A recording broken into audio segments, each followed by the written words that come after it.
Bonjour, chères téléspectatrices et chers téléspectateurs. Voici votre émission, le rendez-vous de la lecture. Aujourd'hui, bien entendu, notre émission se divise toujours en deux grandes sections, information et entrevue. Et aujourd'hui, nous avons le plaisir d'accueillir M. Donald Allary.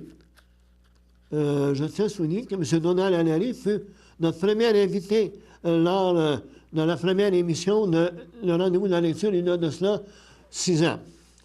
Donc, nous allons l'accueillir cet après-midi. Maintenant, le volet, on va voir dans le volet information, deux parties. La partie lecture et la partie formation d'ordre général. Bon, au niveau de la lecture, je vous suggère, ce sont des suggestions. Puis encore une fois, avant de commencer, si vous lisez des livres que vous avez appréciés, que vous avez aimés, vous pouvez communiquer avec moi au louismkimpton@gmail.com. Donc, je répète, si vous avez aimé, supposons, un livre, vous dites, mais moi, j'ai lu tel livre et puis ça m'a interpellé positivement. Vous faites le louismkimpton@gmail.com et puis je pourrais à ce moment-là entrer en communication avec vous pour peut-être venir nous partager ce que vous avez aimé de ce livre-là. Maintenant, allons-y. Palawan, ça c'est le titre du livre. C'est les éditions Pleine Lune. Palawan est l'histoire d'une bouleversante quête d'identité. Dès la première page, l'authenticité des lieux et des personnages captive l'attention. L'auteur, c'est Caroline Vu, une Vietnamienne. Bon. Au fait, le roman, ça me semble, hein, la jeune réfugiée Kim s'accroche au rêve d'une vie meilleure et poursuit son périple la tête haute. Nous suivons ses pas sur ce chemin rempli d'embûches, mais aussi de promesses. Donc ça, c'est Palawan, l'édition Pleine Lune, Mme Caroline Vu. Aux éditions Personnages de M. Camillien Roy, auteur, nous avons Mémoire d'un homme inutile.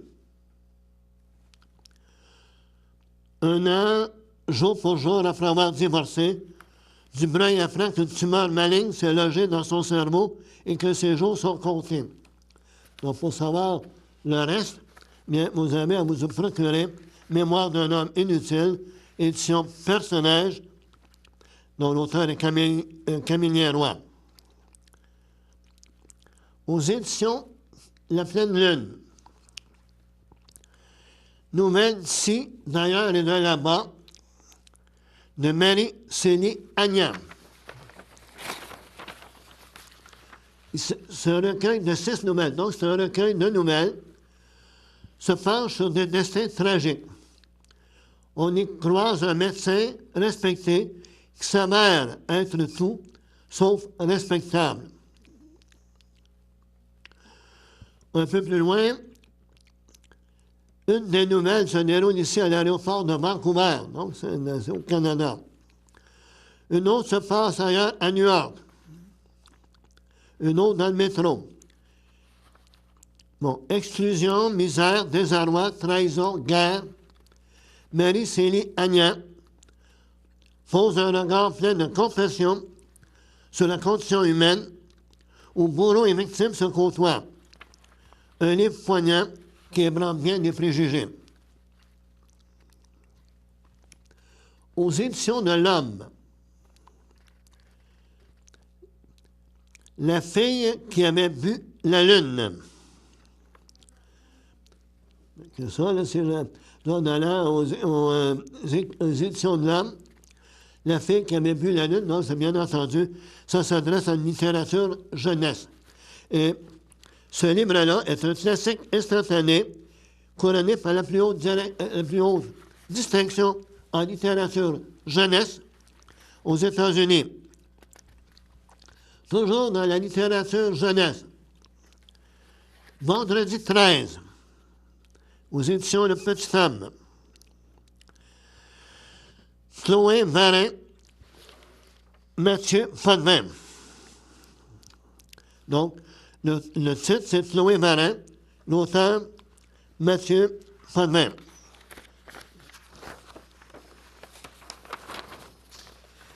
Aux éditions des Forges. On sait que les éditions des Forges est une maison d'édition de poésie. Bon. M. Claude Beausoleil, un poète que tout le monde doit connaître ou peut connaître, cette musique de Keats. Keats, ça, c'est un poète anglais du 19e siècle, au début du 19e siècle. Dans cet hommage à John Keats, Claude Beausoleil démontre la proximité qu'entretiennent entre elles les œuvres littéraires dans son approche poétique, construite comme un acte d'amour. Le poète insiste sur les aspects novateurs des poèmes de Keats. Donc, la thématique de la nature et celle de la passion, source vive de l'origine du romantisme, retiennent son attention. Et pour vous donner un aperçu de la poésie de Claude Beausoleil, souvenir furtif d'une promenade, des gestes réactifs d'une scène amoureuse, en cette végétation par osmose, l'art d'écrire déroule ses inventions en secret naturel. L'autre livre, toujours aux Écrits des Forges, c'est de Marco Geoffroy. Bruit.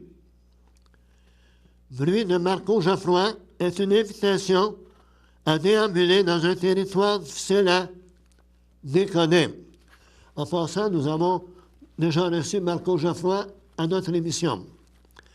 Les courbes se définissent, un dictionnaire de paraboles, les jambes prennent forme, la langue a l'écart des plaisirs déracinés, le bonheur entier pas encore fracassé.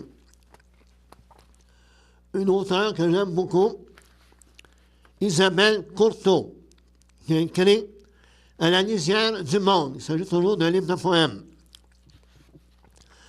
Pour son premier recueil de poésie aux Écrits des Forges, Isabelle Courteau a choisi d'élaborer une méditation intimiste dans laquelle elle propose de faire surgir un espace où certaines paroles ne s'énoncent pas et pourtant elles résonnent toujours plus profondément.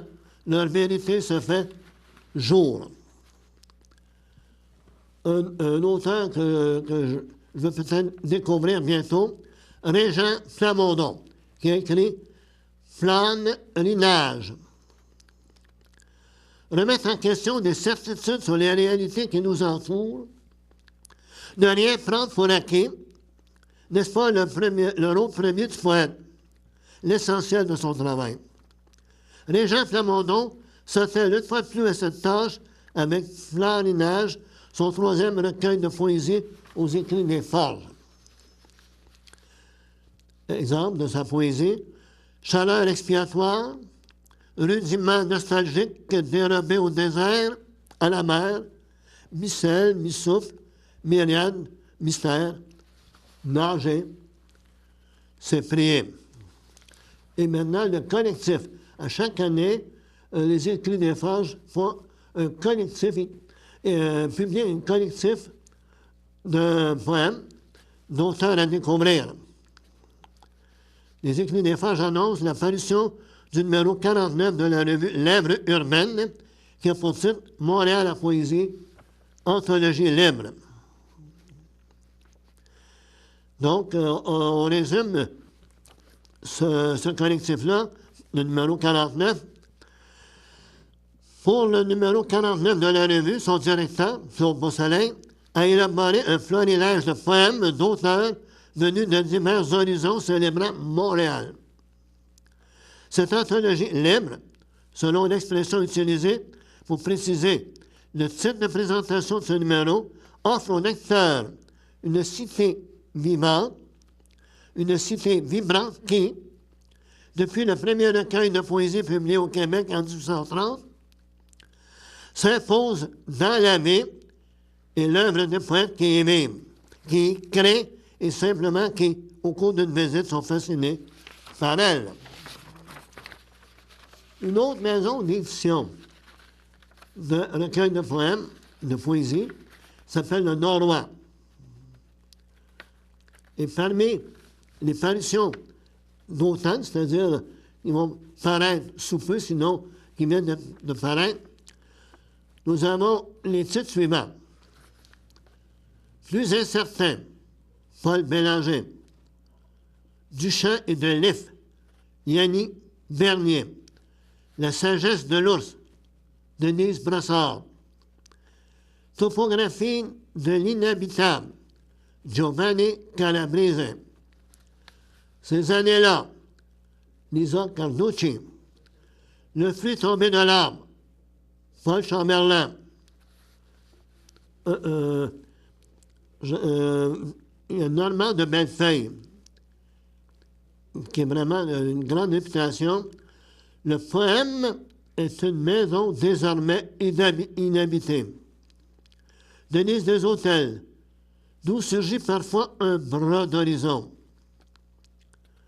Gabriel Giasson du Lude, Les chants du mime.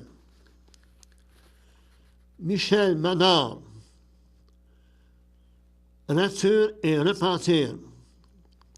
Andrea Moorhead, À l'ombre de ta voix. Fernand Ouellet, un poète âgé qui a notamment écrit Abrut, tome 1 et 2, une poésie absolument merveilleuse. Où tu n'es plus, je ne suis nulle part. De Joël Fourbet. Quelle mémoire plisse leur visage, suivi de souffle. Marc Séguin, Au milieu du monde. Donc, ces derniers, sont tous publiés par les éditions du Nord-Ouest. Mais on n'a pas besoin d'aller bien loin non plus. Il y a toujours les éditions de la Mine d'Or, une propriété de Jean-Pierre Meillet. On a une nouvelle parution qui s'appelle Le Quinça et le Clown. L'auteur, c'est Benoît-Luc Simard, et bien entendu, l'illustrateur, c'est Jean-Pierre Meillet. Cette histoire débute avec l'enfance du clown et de Quinça, de leur rencontre à l'école et de leur retrouvailles au bout de plusieurs années. Quinça apprendra tout sur la construction et la réparation. Le clown deviendra un expert en rhyrologie, science peu connue du rire. Ils deviendront amis dans des circonstances particulières. Puis un autre livre, toujours dans les éditions Les Mines d'Or, il y a L'Obsession du temps, tome 2. Maintenant, on va vous parler de Symphonia Lanaudière. Normalement, le 20 octobre, le 20 octobre dernier, avait lieu le 10e grand souper-concert au bénéfice de la Symphonia Lanaudière. Ça se déroulait au club de golf Montcalm à Saint-Légory. Par contre, il y a les Beatles symphoniques. Donc, on va sûrement parler des Beatles.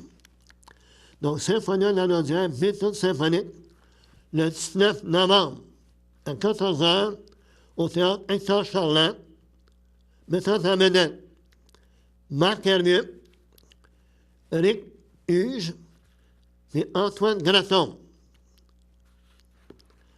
Ensuite, un peu plus tard, on va avoir Noël symphonique avec Bruno Pelletier à l'église de l'Assomption le 17 septembre à 14 h.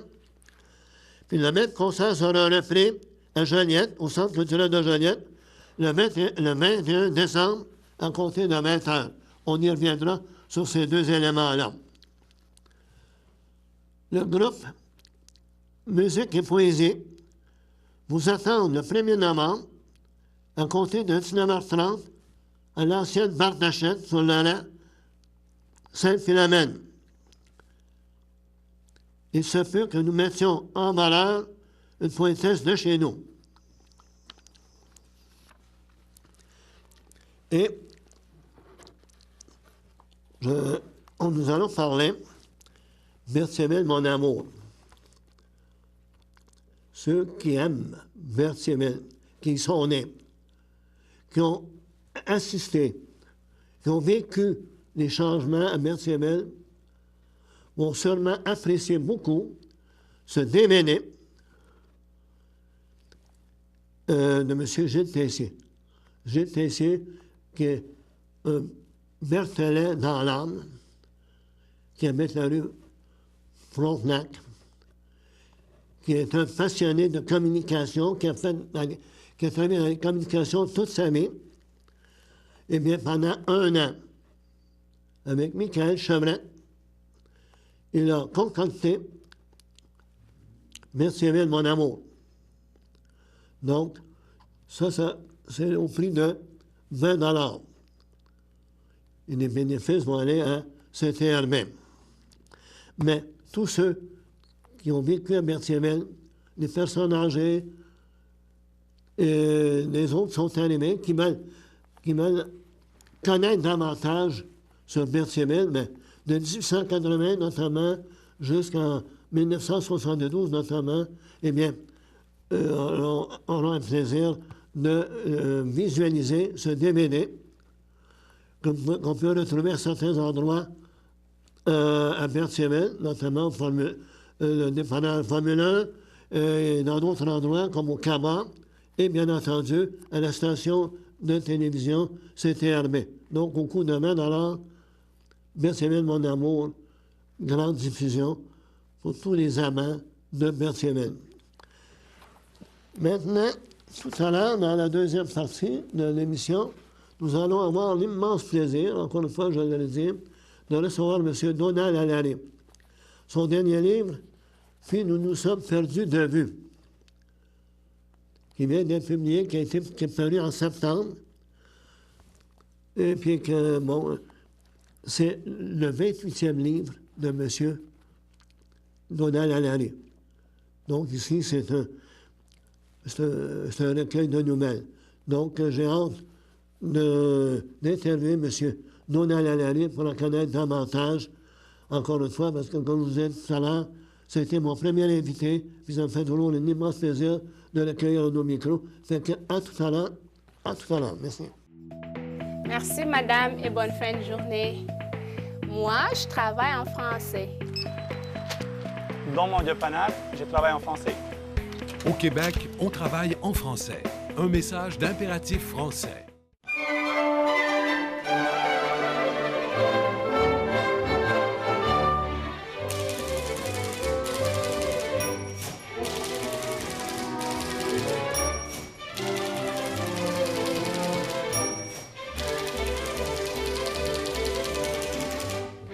Bienvenue, chères téléspectatrices et chers téléspectateurs.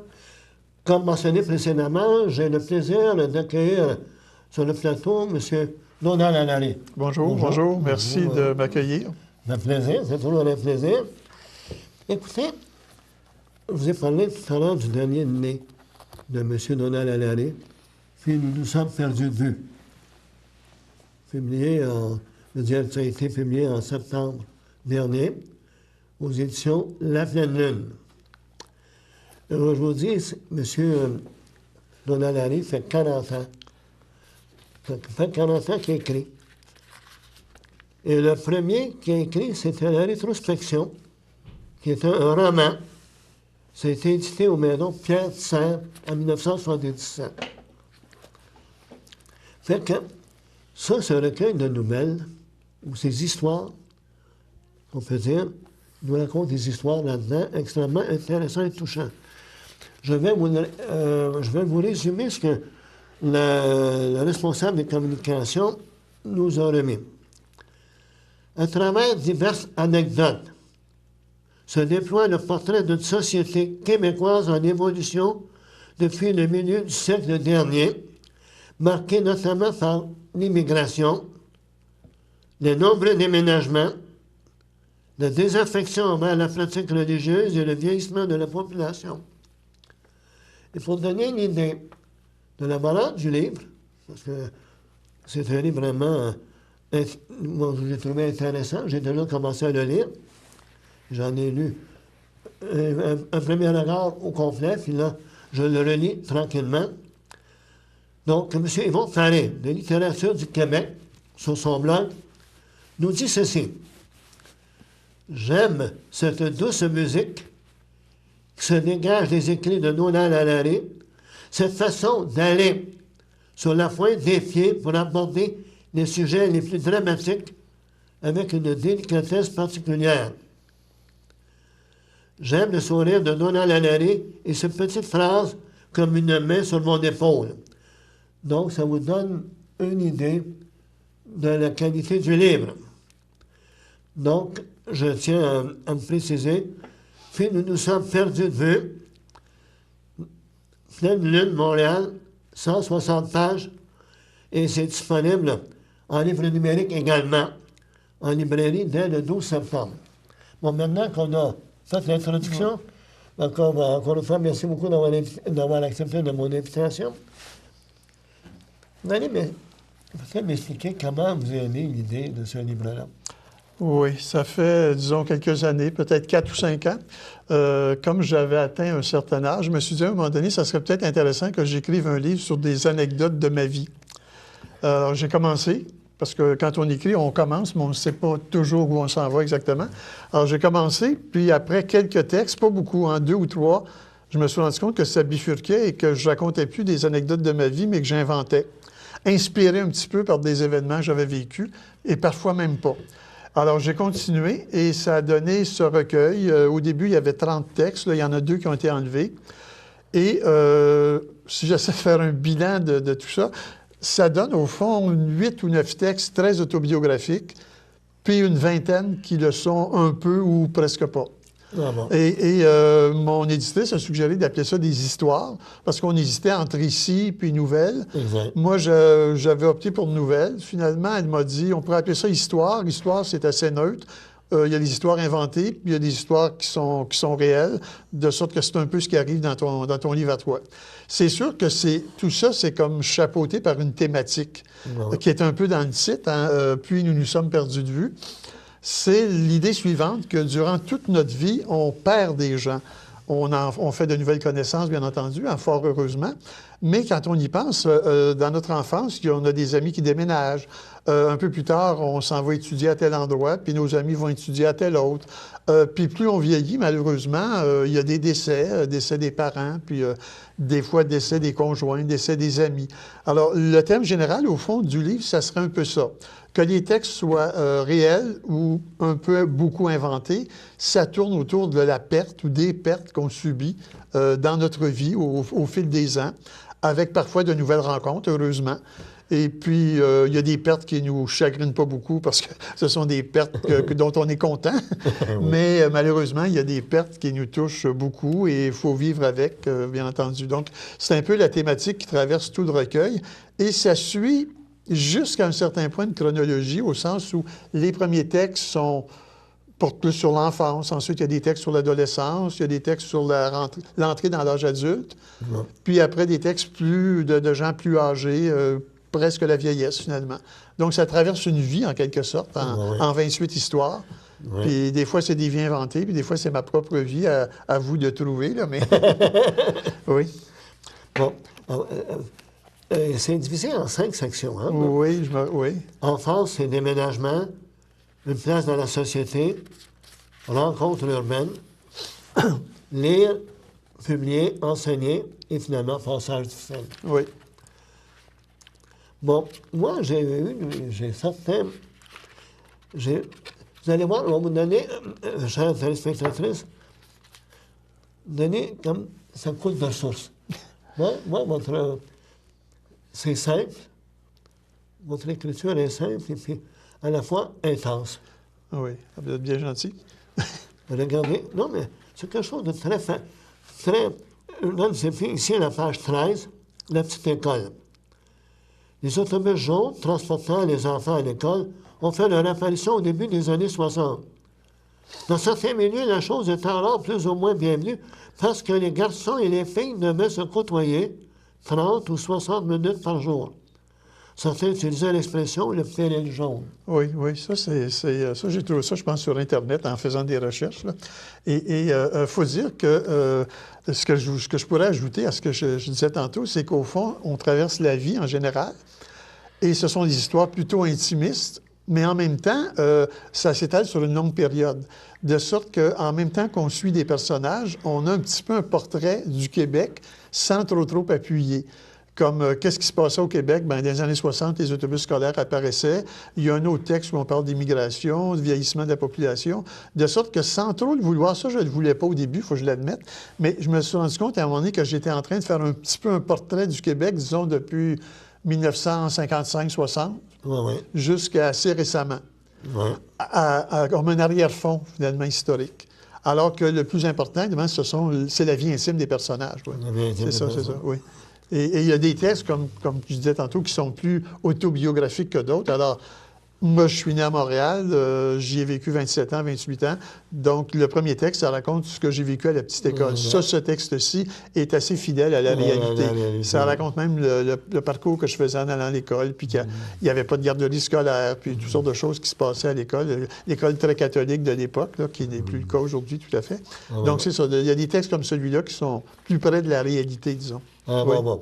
Il y en a d'autres, c'est un peu inventé, comme le chinois ici. Là. Ah, bien, le chinois, il y a beaucoup de gens qui m'ont dit « Tu connais le chinois quand tu étais jeune? » Ça pourrait passer pour un texte réel parce que ça raconte une anecdote, mais à part le début du texte, non, j'ai jamais connu de chinois. Mais ça reflète un peu comment les gens réagissaient, surtout dans les années 60, avec l'arrivée des migrants. Dans un quartier francophone, au fond, moi, j'habitais dans l'est de Montréal. Dans les années 50, dans ce bout-là, 60. J'habitais dans l'est de Montréal et des immigrants, il n'y en avait pas beaucoup encore. Et tout à coup, quand il arrivait un immigrant, tout le monde le regardait comme une bête étrange là, qu'on n'a pas vu venir. Et j'ai imaginé comment les gens auraient pu réagir, au fond, face à l'immigration. Aujourd'hui, on sait comment on réagit, on y est plus habitué, puis même là, ça ne fonctionne pas encore toujours. Hein. Mais à l'époque, c'était quelque chose de bien différent. Donc, il y a un texte qui raconte la découverte d'un Chinois dans le quartier par un enfant. Comment un enfant peut dire « Ah, un Chinois est arrivé, comment ça se fait? » Et il devient presque ami, finalement, avec ce Chinois-là, qui n'est pas toujours bien accepté par la communauté, par ailleurs. Oui. D'accord.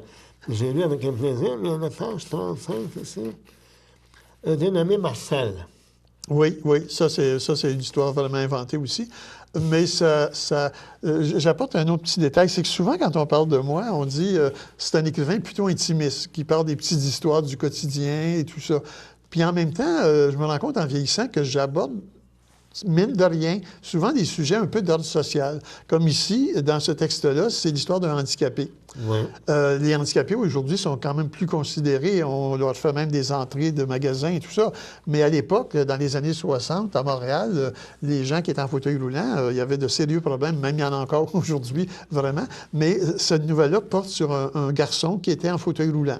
Donc, ça apporte un petit côté social, au sens, un problème d'ordre social qui existe encore et qui existait. Là.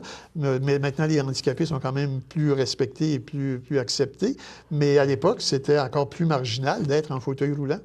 Donc, l'enfant, au fond, souvent, surtout au début, c'est comme si un enfant découvrait des choses. Tantôt, c'est un immigrant. Là, c'est un handicapé, puis il est complètement renversé. Il devient même ami avec lui, puis il perd de vue à un moment donné, comme ça arrive quelquefois dans les nouvelles. Là. Dans les nouvelles. 111, on va aller à la page 111. Ça, je pense, c'est lire. La lecture, je pense que... Oui, il y a un texte qui s'appelle « Lire ». C'est sûr qu'on en a déjà parlé ensemble. Si vous me demandiez c'est quoi ton occupation principale dans la vie, c'est sûr que je répondrais la lecture. C'est officiel. Puis après, avant ça, j'ai enseigné, là. Mais je veux dire, c'est la lecture, le cinéma, la musique qui m'intéresse, la littérature. Mais je passe beaucoup plus de temps à lire qu'à écrire, c'est sûr. Ma vie sans la lecture, je ne l'aperçois pas. C'est impossible pour moi de pas lire. D'ailleurs, je suis aussi persuadé que si je n'avais pas tant lu, je n'aurais jamais écrit. Pour moi, l'écriture vient des livres que les autres ont écrits, qui nous ont nourris. vient de la réalité, bien entendu, aussi. Mais je veux dire, si j'avais pas lu, là, je pense que j'aurais jamais essayé d'écrire. Et j'ai cru bon faire un texte qui s'appelle « Lire », qui raconte la vie d'un homme qui ne vit que pour la lecture. Tellement que quand il cherche un emploi où on a le temps de lire. Alors, je me rappelle bien, le premier emploi, c'est dans une usine, il est gardien de nuit. Il est gardien de nuit parce qu'il se dit, je fais ma ronde, je m'assois, puis je lis. Après ça, il perd son emploi où il s'en va, puis il se retrouve gardien de nuit dans un hôtel où il fait le quart de nuit parce qu'il dit, la nuit, je ne suis pas dérangé. Alors, c'est sa vie qui est organisée autour des livres. Oui. Et il vit que pour des livres. Même à un moment donné, il est comme sous-entendu qu'une amoureuse l'a quitté parce qu'elle n'en pouvait plus. Elle lui laisse un petit mot en disant « La journée où tu vas arrêter de t'enfouir dans tes livres et tu vas t'occuper de moi un peu, je reviendrai peut-être, mais là, je suis plus capable. » Et c'est un homme qui vit des livres, au fond. Donc, le texte s'appelle « Lire ». D'ailleurs, dans mon précédent recueil, ça me revient, il y avait aussi un texte qui s'appelait « Lire », mais qui était beaucoup plus bref. Et ça racontait l'histoire d'une femme qui fait un héritage et qui laisse tout pour se consacrer à la lecture. Donc, il faut croire que ça me trotte dans la tête souvent.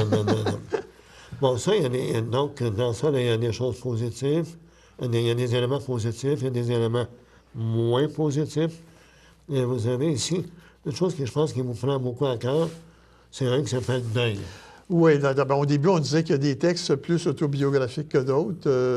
Le texte Deuil, lui, c'est peut-être un des textes les plus autobiographiques du recueil. Ça raconte la mort de ma mère, qui est survenue il y a une douzaine d'années. Et peut-être que c'était la dernière fois où je voulais en parler, comme pour m'en libérer. Là. Exactement. Et je peux bien dire que dans ma vie, à l'âge que j'ai, c'est la seule fois dans ma vie où j'ai vu une personne mourir à côté de moi. Ah bon. Elle était dans un CHSLD. On se remplaçait pour la veiller. On nous avait dit, elle en a pour quelques jours. Elle est à l'agonie. Et c'est un samedi soir. Je m'en rappelle comme si c'était hier. J'avais ouvert la télévision, j'avais baissé le son.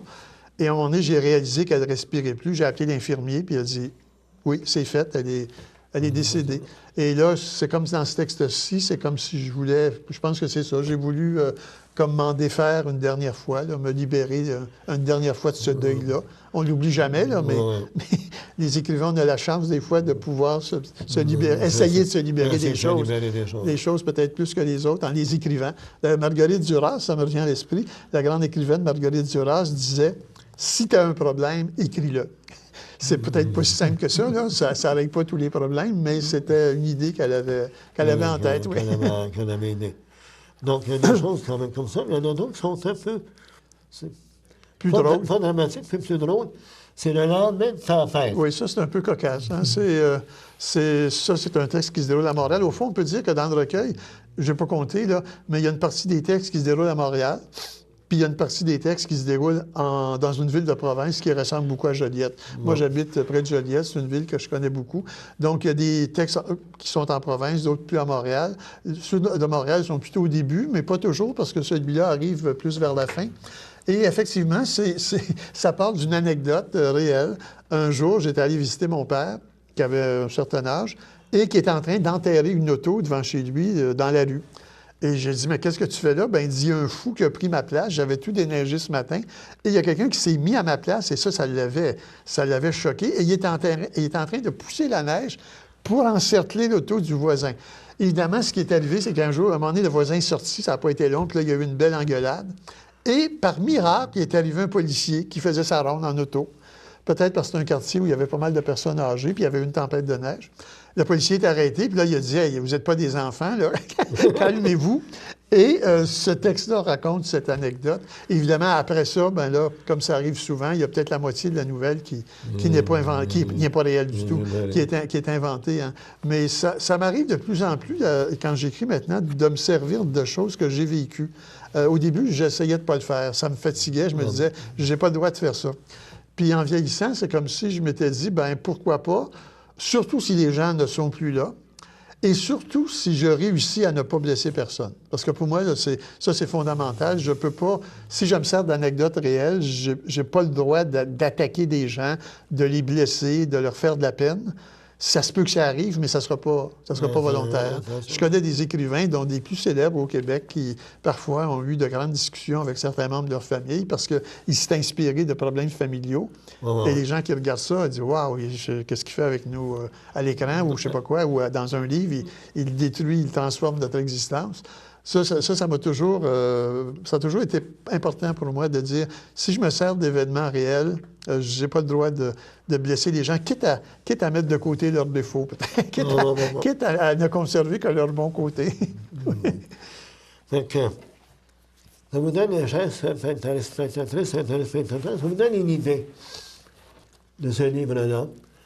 Et puis, je crois que ça va être une lecture des plus passionnantes et intéressantes. Et comme vous disiez au début, bien, maintenant, avec le numérique, la plupart des éditeurs font des copies en numérique puis en papier. Alors, dans les bibliothèques, puis on peut l'acheter demain en numérique, autant qu'en papier.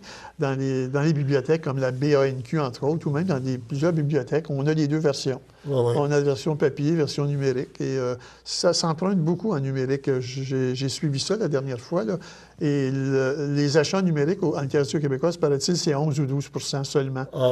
Mais dans les emprunts, ça m'a frappé parce que mon précédent livre là, avait été emprunté beaucoup plus en numérique qu'en papier.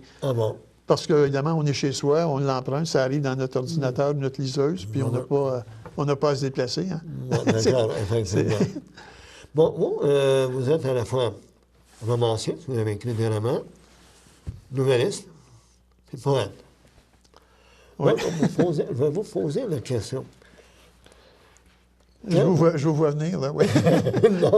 non, mais dire, l'inspiration. Vous donnez un exemple donc, quand on va parler de poésie. On va parler de poésie. La poésie, ça vous met comme... quand vous décidez, est-ce que vous décidez de faire une poésie? Est-ce que vous mettez à votre bureau et dites, mais non, aujourd'hui, je vais faire de la poésie. Est-ce que c'est comme ça que vous marchez? Souvent, c'est une toute petite idée qui arrive, ou un sujet, un thème. Puis très honnêtement, au début, c'est pas toujours évident ce que ça va donner. C'est-à-dire que, par exemple, mon précédent recueil, c'est des très, très, très brèves nouvelles. Celui d'avant qui s'appelle « Le hasard des rencontres ». Il y a 83 textes, je pense 84.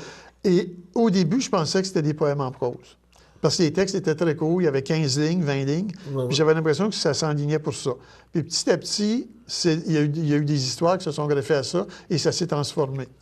Il y a des fois, c'est plus évident. Comme celui-ci, bien, que je vous ai expliqué tantôt, c'est un mélange de réalité puis d'invention, mais je savais que ça ne serait pas de la poésie, c'est sûr. Bon, d'accord.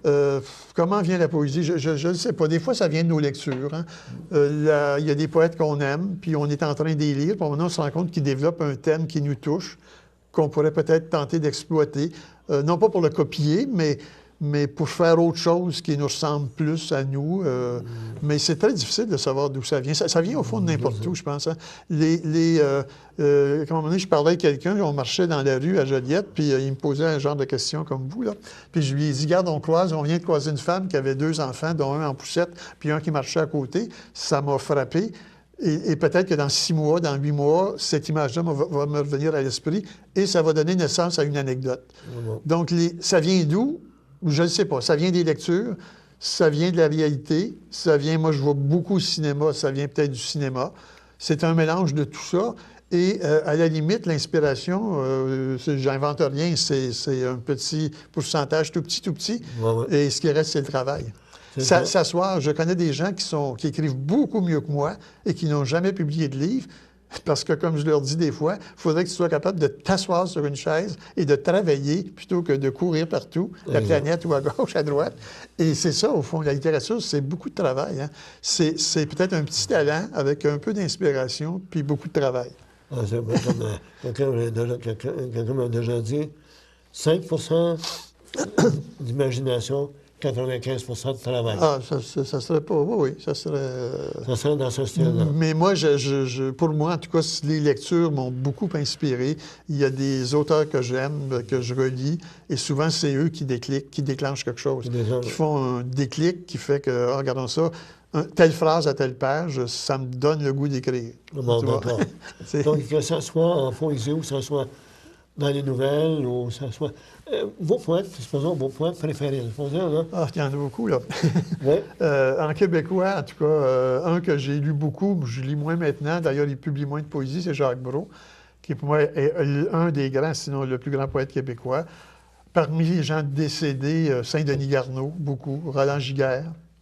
D'autres qui sont encore vivants, Louise Dupré, que j'aime beaucoup, Hélène Dorion. Puis parmi les poètes, disons, étrangers, ou enfin français, ou les anciens, c'est sûr, Paul Verlaine, Apollinaire, jadis. Oui, ça serait un peu ma... Marie Huguet, tiens. Marie Huguet qui n'a pas publié beaucoup parce qu'elle est décédée, je pense, à 26 ans ou 28 ans. 3 recueils qu'on a regroupés. Là, ça, Marie Huguet aussi, beaucoup. J'aime beaucoup Marie Huguet. Là, vous faites allusion, à un moment donné, moi, j'anime une atelier d'écriture, puis on a parlé de Marie Huguet. Oui. Toute l'intensité qu'elle avait dans son poème, c'est marqué poème, à un moment donné, Montréal Compact. Et puis, on a trouvé toute une intensité. Ça, c'est l'intensité de son poème, de ses poèmes qui vous ont touché. Oui, puis elle a publié 2 recueils de son vivant. Je pense que le 3e a été publié après sa mort. Elle est décédée de maladie, cancer, quelque chose comme ça. Exactement. Puis oui, c'est une belle poésie, beaucoup de musicalité. Puis des fois, des termes qui nous rejoignent aussi, qui nous rejoignent dans la ville, des choses comme ça. Là. Exact. Oui. Et puis, au niveau des nouvelles ou au niveau de la prose, au niveau du roman, quels sont vos auteurs? C'est sûr qu'en littérature québécoise, j'ai beaucoup lu Jacques Poulain, lu et relu. Il y a beaucoup de livres maintenant dont je me défais parce que moi, j'avais une bibliothèque énorme, puis en vieillissant, ça s'empile. Mais les 13 livres de Jacques Poulain, et je les ai toujours conservés. Et de temps en temps, j'en prends un, puis je le relis. Il y a une écriture d'une simplicité incroyable. Et ça me fait penser au critique Réginald Martel, à un moment donné, qui est décédé maintenant dans la presse, qui avait dit, ça m'a fait beaucoup plaisir. Il parlait d'un de mes livres, puis il avait dit, c'est pas toujours facile d'écrire simplement. Et ça m'a fait plaisir. Puis Jacques Poulain, c'est l'incarnation parfaite de ça. Donc Jacques Poulain, oui, beaucoup. Il y a des écrivains comme Catherine Mavrikakis, qui écrit encore, évidemment, prof d'université, qui fait des choses absolument incroyables. Parmi les étrangers, il y a Paul Auster. Paul Auster et sa conjointe. Paul Auster, c'est un auteur américain, qui d'ailleurs vient d'écrire un livre de 900 pages qui n'est pas sorti en français encore. Mais sa conjointe, qui a un nom étranger, Siri Ouzvelt, qui est d'origine européenne, mais je ne sais trop quel pays, elle aussi a fait des livres assez remarquables. Puis chez les très anciens, bien plus anciens, un auteur d'origine autrichienne, Stefan Zweig, Z-W-E-I-G. Lui est décédé en 1942, mais les nouvelles de Stefan Zweig, c'est des petits romans ou des nouvelles, ça, j'en ai lu énormément. Ça, c'est de toute beauté.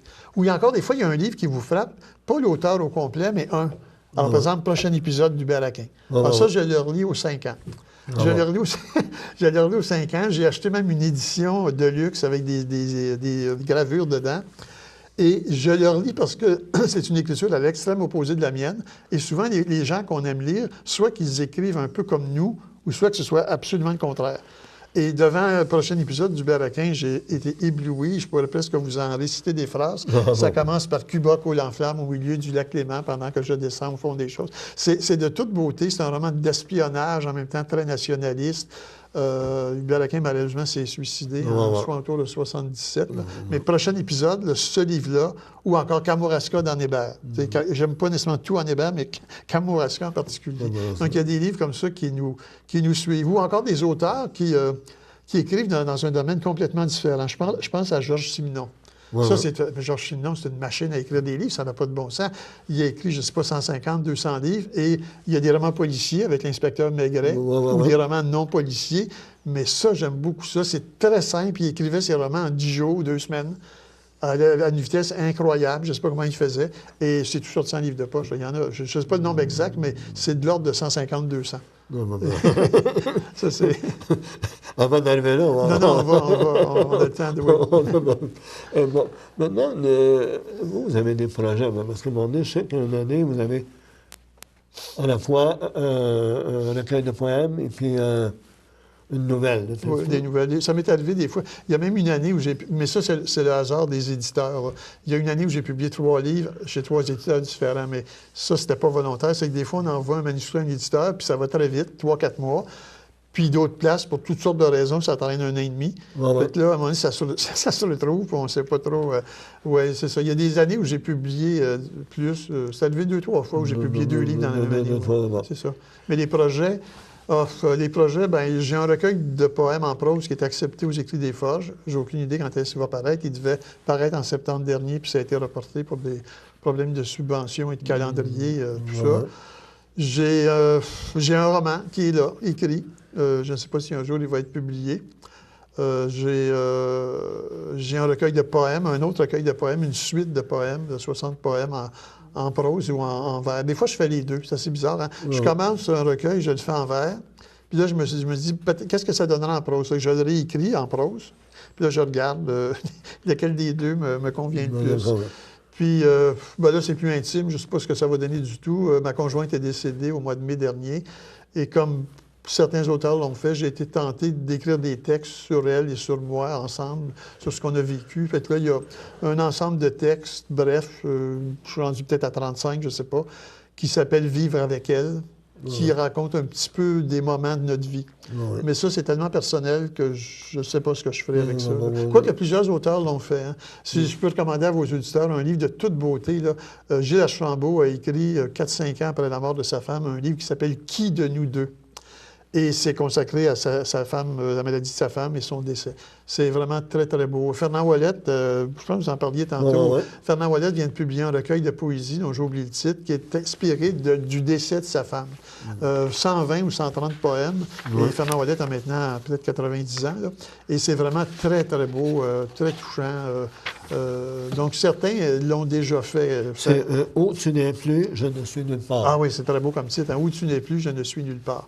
Et c'est paru au Norway il y a peut-être un mois dans ce bout-là. Donc, il y en a qui l'ont fait. Moi, je ne sais pas si je publierai ça. C'est quand même...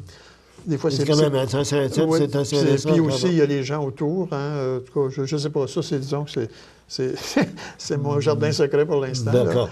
Mais là, au moins, vous avez peut-être un roman qui est déjà finalisé. Qui est écrit, ça, je ne sais pas. Ce que mon éditeur l'a lu, puis on n'est pas fixé. Puis il y a un recueil de poèmes en prose, lui, qui s'appelle « Arpenteur du quotidien », qui, lui, devrait paraître aux Écrits des Forges. Un jour. Et actuellement, est-ce que vous vous donnez une discipline d'écrire tous les jours? Oh, pas vraiment, non. J'ai jamais fait ça. Sauf que la discipline vient avec le texte qu'on écrit. C'est sûr que si on s'embarque dans un roman, j'ai jamais écrit de gros romans, là, mais pour écrire 150 pages, 160 pages, ça prend du temps. Et là, on sait qu'on en a pour quelques semaines, des mois. Et là, forcément, il y a peut-être plus de discipline quand on écrit un roman, en tout cas pour moi, parce que si on arrête, là, on perd comme le fil. Exact. Alors que des nouvelles, 5 pages, 6 pages, on peut bien passer 2 jours sur une nouvelle, puis la mettre de côté. Même chose pour la poésie. J'ai pas vraiment de discipline. Au fond, ce dont je me suis rendu compte, c'est que j'étais meilleur le matin. Je suis plus en forme. Le mythe des écrivains qui écrivent la nuit en buvant, c'est pas mon truc. J'écris plutôt le matin, c'est ça, quand j'écris. Mais pas dire tous les matins. De ce temps-là, le matin où je travaille, depuis 2-3 semaines, mais s'il y a un matin où, pour toutes sortes de raisons, j'ai pas le temps, c'est pas catastrophique. Ça reste là, puis... Et je travaille à l'ordinateur depuis beaucoup d'années. Au début, j'écrivais à la machine à écrire. Quand les ordi sont arrivés, pour moi, c'était une grande découverte de découvrir qu'on pouvait corriger le texte qui était là devant nous, toujours propre, qu'on pouvait faire des changements incroyables. C'est juste, les gens sont peut-être au courant. On écrit un roman. Il y a un personnage qui s'appelle Marcel. On est tanné, on veut l'appeler Albert. On clique quelque part, puis tous les Marcel disparaissent. En tout cas, c'est fascinant. Et moi, ça m'a beaucoup facilité la vie d'écrire comme ça, avec mes 2 mains. D'ailleurs, c'est une chose que je rappelle qui est un peu drôle. J'ai publié un livre en 2010 qui s'appelle « Écrire comme on joue du piano », qui est une réflexion sur mon travail d'écrivain. Et c'est à ça que j'ai pensé, un peu à l'ordi. On est un peu comme à un piano avec nos 10 doigts, avec une petite musique qui n'est pas toujours agréable, mais qui cliquette, là. Et moi, je me sens bien comme ça, alors qu'écrire à la main, je viens épuiser. Puis, c'est directement à l'ordinateur. Bien sûr, des fois, des notes. Comme la poésie, souvent, c'est des petits textes. Alors là, des fois, on note ça sur des papiers ici et là, puis on les regroupe à un moment donné.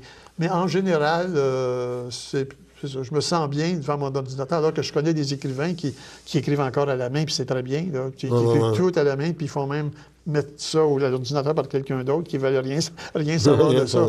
Mais en général, les gens sont venus parce que c'est devenu utile aussi, hein, toutes les communications, les courriels et tout ça. Là, bon. Non, écoutez, il y a déjà... Bon, là, vous avez des projets, donc là, vous êtes bon, vous m'avez dit donc, il y a un roman, il y a un poème qui sont acceptés. Oui, c'est ça, oui. Puis là, vous avez un roman aussi. Il y a un roman qui est écrit, qui peut être travaillé. Au fond, souvent, on se demande à quoi servent les éditeurs, mais les bons éditeurs, c'est ceux qui vous forcent à être meilleurs. Et quand vous envoyez un texte, comme ce recueil de nouvelles-là, je me rappelle, elle l'a lu, mon éditrice, Marie-Madeleine Raoul, elle l'a lu, elle l'a relu, puis là, elle me l'a retourné par ordinateur avec un tas de questions, de suggestions, de remarques. Puis des fois, elle avait raison. Il faut bien voir qu'on a tellement le nez dedans qu'on ne voit plus même des erreurs de personnages, des fois. Tu sais, puis là, c'est important, un éditeur qui vous suit. Les gens qui publient à compte d'auteur, souvent, n'ont pas ce bien-là d'avoir quelqu'un qui nous lit avec des yeux nouveaux. Exact. Qui n'est pas habitué au texte puis qui le voit pour la première fois. Lui, il va remarquer des choses qu'on ne remarque plus. Qu'on remarque. Oui, c'est ça. Parce que là, je regardais ça, vous avez Fiat 100, X, Y, Z, et puis là, vous avez La pleine lune. Oui. Là, vous avez... Oui, ça, c'est les événements de la vie. Hein. Comme je publie depuis 40 ans, j'ai commencé chez Pierre Tisser, 6 livres. Puis là, à un moment donné, c'est volontairement que j'ai voulu avoir un nouvel éditeur parce que M. Tisser avait atteint un âge très avancé. Exact. Et bon, là, je me suis retrouvé chez XYZ. J'ai travaillé avec André Van Haast pendant 6 livres. Ça a bien été. Il était ancien professeur d'université et tout ça. André a quitté XYZ, a vendu. Ouais. XYZ a été racheté par un autre éditeur qui s'appelle HMH. Et là, j'ai compris que j'y avais plus ma place parce qu'on a voulu renouveler le personnel et tout ça. Fait que là, j'ai par hasard envoyé un manuscrit à Mme Raoul chez La Pleine Lune, puis elle l'a accepté. Et là, c'est sûr que ça prend une complicité aussi, hein, parce que si on ne s'entend pas avec l'éditeur, ça devient difficile. Pour la poésie, bien, ça a toujours été aux Écrits des Forges depuis 30 ans. Puis un livre a été publié aux éditions Trois Pistoles. Ça, c'était une belle aventure avec Victor Lévy-Beaulieu. À qui je n'avais jamais parlé de ma vie. Je lui ai envoyé une première version, une deuxième, puis on s'est parlé par téléphone, par courriel. Et c'était bien, ça aussi. Lui aussi, il fait travailler ses auteurs, oui. C'est ça.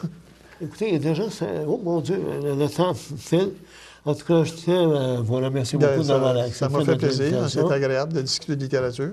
Et puis, encore une fois, là, je renouvelle le titre. Puis nous sommes perdus de vue de Donald Allary. Un livre à vous procurer. Puis ceux qui veulent savoir comment on écrit des nouvelles ou des petites histoires, je pense que vous avez l'auteur idéal pour ça. Fait que, encore une fois, merci encore. Ça m'a fait plaisir. Ça m'a fait plaisir. Et voilà. On va regarder au show. Moi, je travaille en français. Merci, Martine. Au bureau, je travaille en français. Au Québec, on travaille en français. Un message d'Impératif français.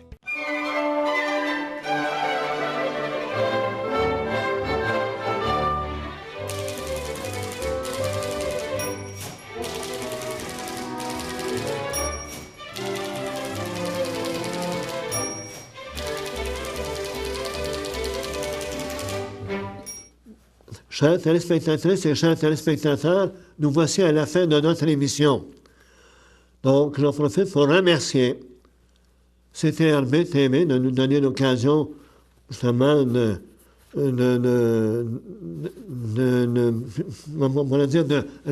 télédiffuser cette émission, le rendez-vous de la lecture. Je remercie notre technicien, Michael Chevrette. Et bien entendu, je remercie notre invité, M. Donald Allary. Encore une fois, concernant justement M. Donald Allary, de vous procurer, ça peut faire un excellent cadeau à quelqu'un. C'est puis nous sommes perdus de vue, un recueil de nouvelles écrit en toute simplicité par quelqu'un Enfin, je pense, pour moi, là, personnellement, je pense le plus grand nouvelliste au Québec en ce moment. Je réitère aussi l'invitation de vous procurer, pour tous les amants de Berthe Sémel, ce DVD qui a été concocté par Gilles Tessier, un amant de Berthe Sémel depuis sa naissance, un amoureux fou de Berthe Sémel, et qui, avec Michael Chevrette, pendant 1 an, a fait en sorte que ce film devienne réalité. Vous pouvez vous procurer ce DVD chez Jean Coutu, Métro, Dépanneur Formule 1, Cabas, Pavillon Berthier, CTRB TV.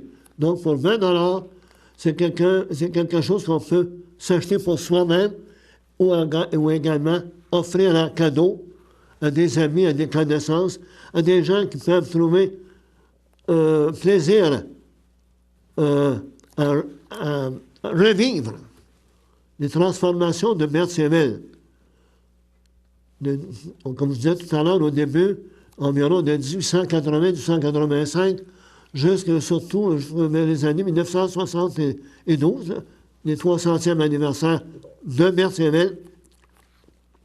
Et vous allez voir aussi dans ce film-là le Berthe Sémel d'aujourd'hui. Fait que, encore une fois, musique et poésie le 1er novembre à la Barre d'Achette. Et puis encore une fois, le mois prochain, bien, on aura seulement un autre invité à vous présenter. Fait que je vous remercie aussi à vous, les téléspectateurs et téléspectatrices, de nous suivre sur CTRB TV. Merci beaucoup.